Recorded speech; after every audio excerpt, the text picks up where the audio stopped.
In a jaw-dropping move that has rocked the monarchy, King Charles has stripped his own brother, Prince Andrew Mountbatten Windsor, of every single one of his royal titles and honours. But is this truly a first in royal history? Dive into this fascinating tale of scandal, tradition and unprecedented decisions, and you'll discover why this moment feels so groundbreaking. As a royal watcher, you might be asking yourself, could this change the face of the British monarchy forever? Let's unpack it all, step by step, making sure even newcomers to royal dramas can follow along easily. The sovereign himself, King Charles, took the bold step to officially remove his siblings' titles, honours and styles in the wake of a series of high-profile controversies involving Andrew. This announcement came straight from Buckingham Palace, following Andrew's own statement that he would voluntarily give up his prestigious roles. But here's where it gets controversial. While Andrew chose to step away, the King's formal decree has effectively sealed off any path for him to return to public royal life, raising eyebrows about whether this was truly a mutual decision or a firmer royal directive. For beginners in royal affairs, think of titles like Duke or HRH, His Royal Highness, as special badges that come with perks, such as invitations to events or public recognition. Losing them can feel like being erased from the family's official storybook. Interestingly, the King opted against pushing for the complete abolition of the Dukedom of York through an Act of Parliament. Why? He didn't want to consume precious parliamentary time that could be better spent on pressing national matters like healthcare or economic reforms.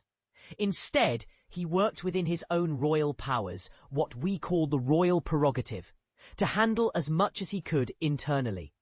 This shows a thoughtful approach, balancing personal family drama with broader societal needs, and it's the part most people miss when they focus only on the headlines.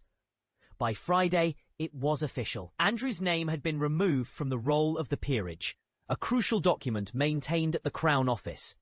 For those unfamiliar, the peerage roll is like an official register listing all dukes, earls and other nobles, including titles like the Duke of York. David Lammy, the Lord Chancellor and also Justice Secretary, oversees this roll and received royal warrants from the King to delete Andrew's entries. This process targeted not just his duke title, but also his status as a prince, Duke of York, Earl of Inverness, Arran Killyleague, and the His Royal Highness style.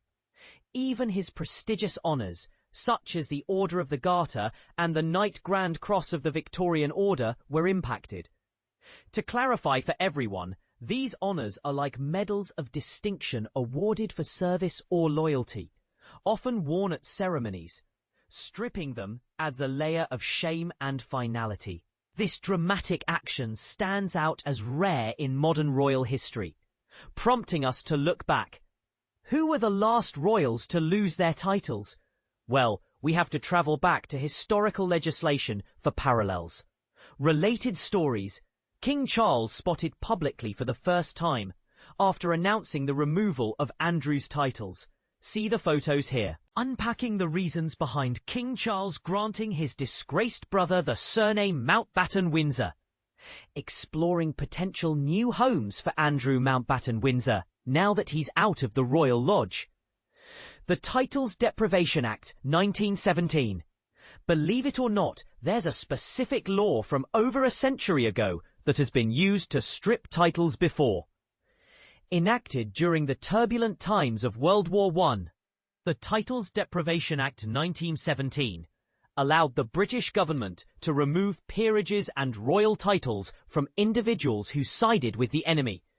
In this case, descendants of Queen Victoria and Prince Albert who fought for Germany. This act was a wartime measure to cut ties with those deemed traitors, ensuring the loyalty to the crown remained paramount. As an example, imagine a family tree where branches extend across borders.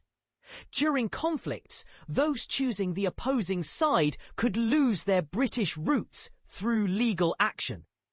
Fast forward to 1919, and this act was applied to several royals, just 2 years after its creation.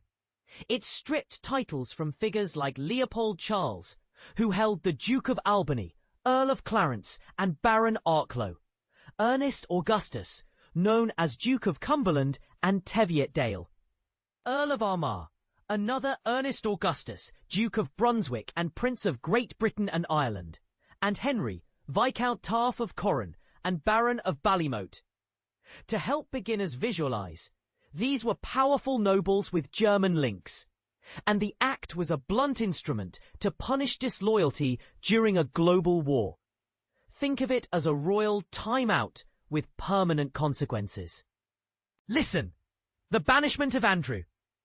Now, reflecting on all this, isn't it intriguing how history repeats itself in unexpected ways? Some might argue that King Charles's decision upholds modern accountability, ensuring the monarchy adapts to today's values of justice and integrity. But here's a controversial twist.